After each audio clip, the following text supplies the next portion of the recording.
Hello and welcome to another video from Midas Touch Toys, Games, Collectibles.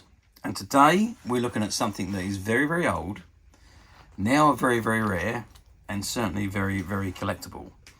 We are looking at the 1968 release by Collins from their series of Chitty Chitty Bang Bang tie-in books. And this particular one we are looking at today is an annual style book, but it is called The Adventures of Chitty Chitty Bang Bang. And it is the special motion picture edition.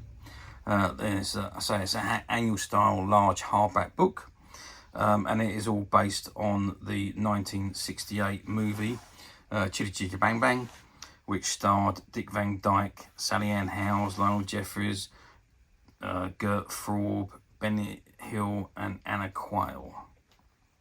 Who were obviously they're all the main stars. There was lots of other people in the movie that made cameo appearances, but those were the main stars of the movie, and obviously, of course, the two children that played Jeremy and Jemima. Now, obviously, everybody knows the story of Chitty Chitty Bang Bang.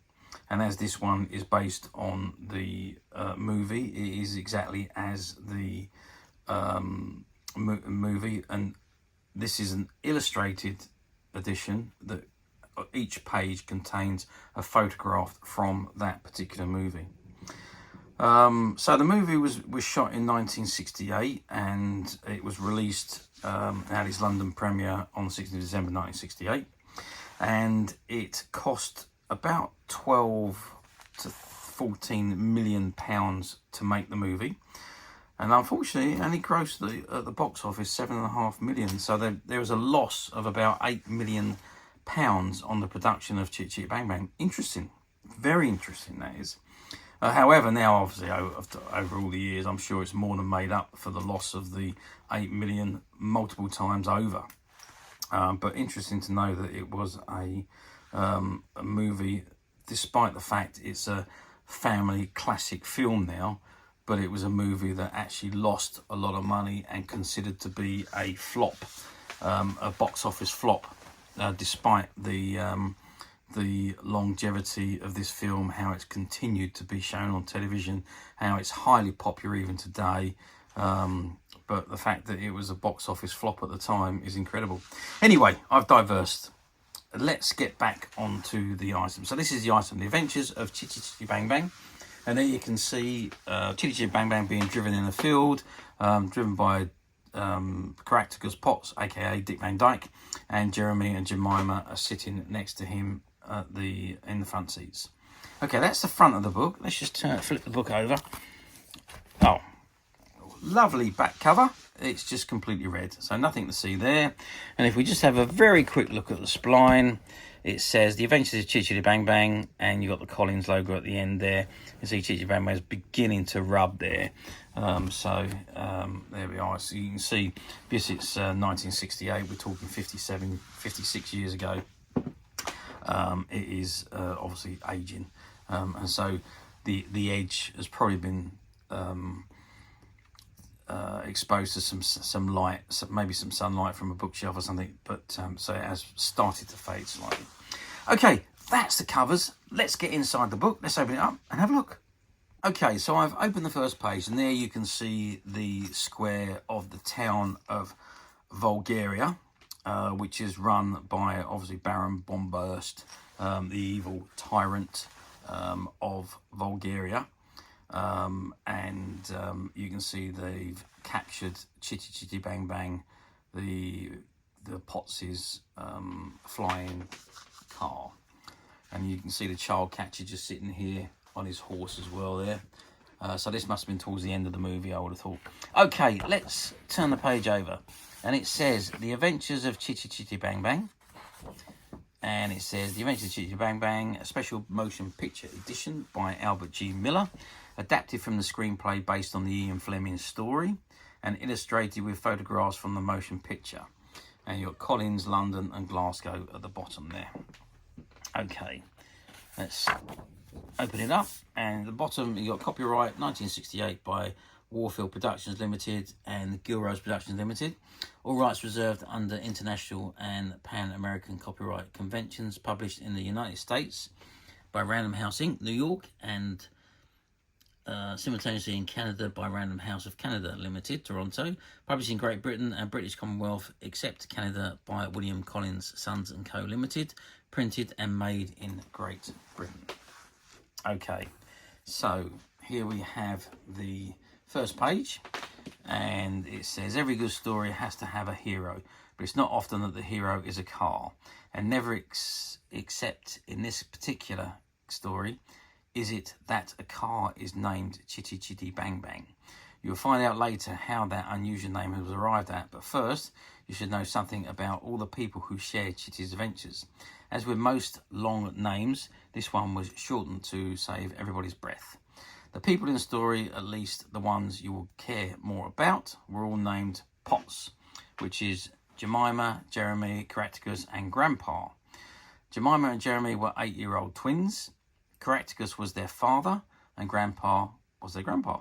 The children called Caractacus Daddy. Grandpa called him Son. We shall refer to him as Mr. Potts. The Potts family lived on a hill close to the dreamy English village, the thatched roof kind that is always picturesque on postcards tourists send home.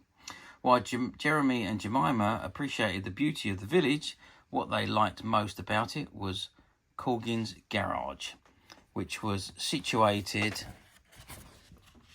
at the end of the village. Mr. Coggins owned a most inviting car graveyard where there were lots of rusting, dilapidated cars which they could play in with no danger of doing any damage. One afternoon, the twins were playing racing drivers in their favourite rusting wreck when a scrap man drove up in his car and bought a load of scrap iron and old tyres. As he was about to leave, he pointed to the wreck the children were playing in and said to Mr. Coggins, "I'll give you 10 shillings for that piece of junk. What do you say?" Coggins' jaw fell. "You're joking. That was once a famous racing car." 15 then, said the scrap man. "Say 30 and it's yours." "Done. After I squash this old car flat, I'll melt down to a nice big pot of liquid metal." The scrap man chuckled to his horse. "Bye, Coggins. I'll pick it up next week." The children were sick at the idea of their favourite old car being squashed and melted. "You can't sell it, Mr. Coggins," Jemima wailed. "It's a very special car." "That's right," Jeremy added. "I mustn't go to the scrap man." He turned to his sister. "Daddy will buy it for us, won't he?" "Of course he will." After much pleading, Mr. Coggins promised he would sell the wreck to Mr. Potts for the same amount, 30 shillings, but the money had to be paid before the week was out. "Come on," Jeremy yelled, "let's hurry home and tell Daddy we're going to have a motor car at last."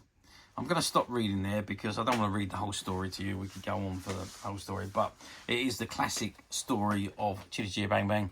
And there you can see where Trudy has found the Jeremy and Jemima, and she's picked them up to take them home because she knows they're playing truant from school. She gets to the Potts house, and there's the images of Caractacus Potts. He's just checking his new flying machine, which doesn't work, and saying these are great still photographs from the actual movie, and they all tie in perfectly with the text, which has all been put together perfectly. There's the windmill, and there's Caractacus and Trudy having a bit of a ding dong there, and there's Caractacus singing to Jeremy and Jemima, and there's Grandpa Potts and Caractacus at the table, at the food table. And there's Caractacus, who's invented his toot sweets, which are he's demonstrating at the factory, which got then attacked by obviously a load of dogs, and then he's putting the kids to bed at night. Caractacus Potts there, and he goes off to the fairground to try and earn the money for to buy the car, and he gives old Arthur Mullard there a nice haircut with his one of his inventions that he invented, and while he's being chased around, he then ends up in one of the shows singing "My Old Bamboo," and everyone throws money at him, and that's how he managed to come up with the 30 shillings to buy Chitty Chitty Bang Bang. And there he's bought Chitty Bang Bang, taken it home, and he's repaired it, and there the car is ready to go out. amazingly, he rebuilt this engine and rebuilt the whole car overnight. Incredible. And then they're going off on a picnic, and there they are singing in the car, and they run into Trudy Scrumptious, run her off the road. She gets in the car and goes with them to the seaside, where they have their picnic, and that's when the tide comes in and the car is surrounded in water, and there's a ship there which is obviously Baron Bombast's, and he's after the Chitty Chitty Bang Bang car, and they take off, and there's the spies from Bulgaria who are coming to try and get the car or tell the Baron where the car is. And there's Grandpa Potts. He's going off to have tea with the Maharaja, and of course they hijack Grandpa Potts' little shed and take him to Bulgaria, and they have to go after Grandpa Potts in Chitty Chitty Bang Bang to go and rescue him with the car. Now, in Bulgaria, obviously, they have no children because they're all catched up and they're hid underground in the cells at the castle. And then, of course, these are still a game where Grandpa Potts meets the Baron and the Baron's wife there. And then there's a child catcher who's searching for the kids. And there's Chitty Chitty Bang Bang coming over to the castle at Bulgaria. And there's the Baron having an epi again, riding on his toys. And that's when they arrive in Bulgaria. Caractacus, Truly, and Jeremy and Jemima. And there's Benny Hill, who comes running out and says, "No, don't have your kids out. Come inside. You need to be locked away because they will catch you." And then the child catcher comes out looking for the kids, and they all dressed up as toys. But they capture the car. They find the car and take it into the castle. Now there's Truly going off to, I don't know, do something, and then the child catcher is still looking for the kids. Truly, Caractacus have gone to the bottom of the castle, to the dungeons where all the kids are, and Benny Hill has taken them in. And it's the Baron's birthday, I think, there. And they've had toys made for him, which are actually Caractacus and Truly. And they sing songs and jump around like a clown on a doll.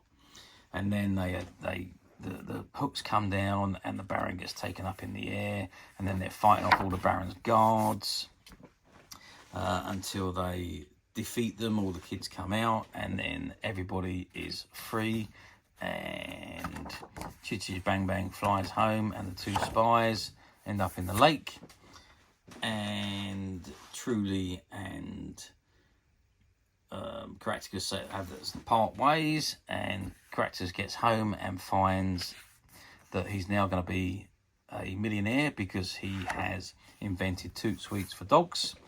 But before he signs a contract, he runs off to collect Trudy, I should say, and they go off for another drive in the sky in Chitty Chitty Bang Bang, and that brings us to the end of the book and the story. And again, we got the same picture at the back of the book as we had at the front of the book. Okay, so there we have it. So how well did these books do at the time? Well, the book's done pretty well. Obviously, it's based on the obviously exactly like the movie. It was released to tie in with the movie. So, and the movie was, although a box office disaster, it was still a very popular film, and has continued to be popular over the years. This book, however, I mean, they did mass produce them. They must have sold an awful lot of them. Maybe at the time in 1968, people just didn't have the money to go to the cinema. I just don't understand it. I really don't understand why it was such a loss at the cinema, but there we are. It's such a cult classic film now. Incredible film, really. The music, the the whole sets are just absolutely amazing. So I just can't understand why there was such a loss at the box office, but there we are. So yeah, I think these books done pretty much okay. I don't think they were breaking any records for Collins in the production of them, but they did. Say they were produced all over the world, so so there was obviously a big quantity produced. Now let's move forward to 2024. So we're talking 56 years on. Do these annuals come up very often on the platforms? Well, you do see them pop up from time to time. I'm not going to lie, and if you took a look now, you'll probably find 2 or 3 on some of the platforms, maybe more than that. And if you add all the platforms together, you'll probably come up with maybe half a dozen to 10 of these annuals that are currently being sold or being advertised for sale on those platforms. However, one thing you really do need to be careful of when you're buying on the platforms is the quality, because a lot of platforms use stock photographs. So the photograph you're looking at on the main page is probably not the item you're going to buy. So be very vigilant and click on the used section and have a good look at the photographs of the used item and read the condition of report of the item, so you're not disappointed if the item arrives and it's different to what you've seen in your stock images. So yeah, just a little word of warning there, because so many people have told me that they've ordered from platforms and ended up with something completely different to what they thought they was going to get. But there we are. Or alternatively, we at Midas Touch have managed to find 2 or 3 of these annuals, and they are in superb condition, just like this one. So slight fading of this one on the spline there, but we've got a couple of other copies that have not faded. So and they're all available to purchase on the Midas Touch website, which you can get to very simply by clicking the link below. It'll take you straight to the website, where you'll be able to find this and many other vintage Chitty Chitty Bang Bang items. And many other vintage toys, games and collectibles come to that. There's over 10,000 products currently available on the website for you to view and purchase at your leisure. And don't forget to hit the subscribe button, because we're uploading videos for every new item that goes into the website. There will be something for everybody, and I am absolutely positive that this is something that you won't want to miss, because we literally have thousands and thousands of new products which we're shooting videos for and uploading on a daily basis. So if there's something in particular you are looking for, something older you've never been able to find, something quirky you might want to buy for a friend, or perhaps just something from your childhood that you like to own again to help you recuperate those long lost childhood memories. Well, stay tuned, keep watching, because you never know, the next item we upload could be that item you've been looking for. Okay, that is it for me on this particular item. I do hope you've enjoyed reviewing this wonderful old book with me. Thank you for watching, and we'll see you again next video. So bye for now.